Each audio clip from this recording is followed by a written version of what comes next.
Hello, welcome to this little tutorial. I'm going to go through quickly on how I set up my Planetary interaction to be as automated as possible. As you can see with this layout, I've got two basic factories. I've got one advanced factory, I have two launch pads, and I have my command center along with the two extractors. Okay, first thing you want to do is set up your extractors. Since this is an old one, I have this one set up for heavy metals. So you survey for deposits, you select heavy metals, and you see here we've got some nice ones there. I want mine to go for a max amount of time, but how long is all down to you. You want to get that as close to there as possible, get numbers nice and high.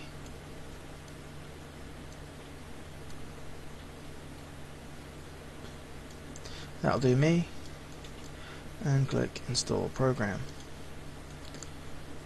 What you then would do is you'd click on products, select that, you'd create route, select where you're sending it to, which for here is the first storage area or launch pad as you prefer, and that has already been done on mine. You then select confirm, and then you repeat on the other side here, except this resource will be noble metals. So we go to survey for deposits, noble metals, extraction area huge, and you can see it's a lot slimmer pickings. So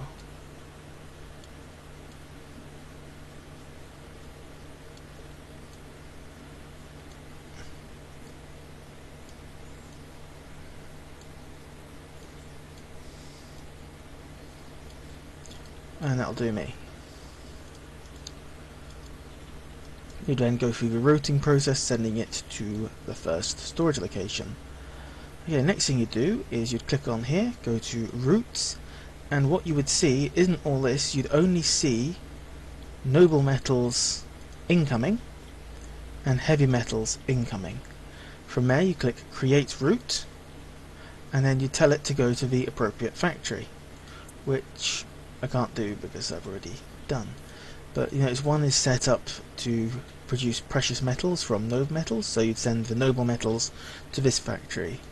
You would then send the heavy metals to this factory so it can produce toxic metals. And then with both those you go to products, create route, and you send that to the command center, which will act as a little buffer. Okay, and then from a command center you go to route, and you see here it's got the incoming precious metals and toxic metals, which we then set to outgoing, and then setting create route, and click on the advanced factory, which is currently producing enriched uranium. And once you've routed those through, you'll notice it's got incoming. You go to products there, create route, but this one's already got one, and you send that to a final launch pad. And this is where everything to go out will be collected up. And then once all those routes have been set up, all you have to do is click submit. And what's now happening is these extractors are going, we'll send it all to this storage area, which will then send it out to the factories, which will then send their products into the command center. The command center will send it into the advanced factory, and the advanced factory will send its product out to here. This means at no stage is anything doubling up. So the only thing that would fill up this storage area are the raw products. The produced products will go into here because there'll be hardly any of them unless something doesn't quite add up.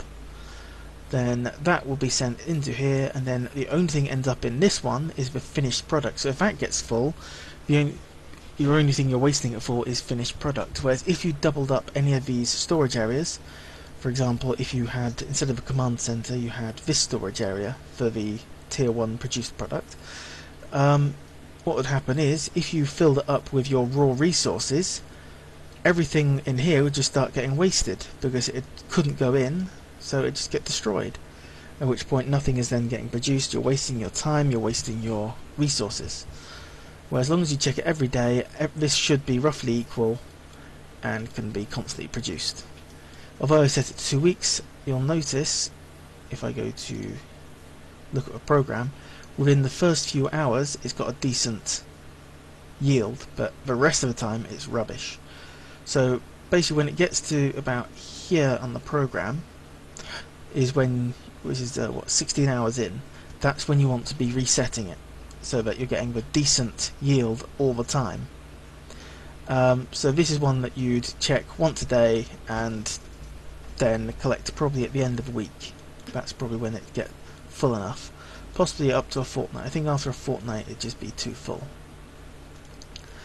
And that is how I set up my Planetary Interaction, and I'm sure people say it's better, but I want this for maximum automation. I don't want to have to come back to this apart from resetting the extractors every day, because I will have one of these on each character, and I'll also have another 4 producing the other elements of PI, and since I've got 6 characters performing the Planetary Interaction, that is a lot of PI to be managing.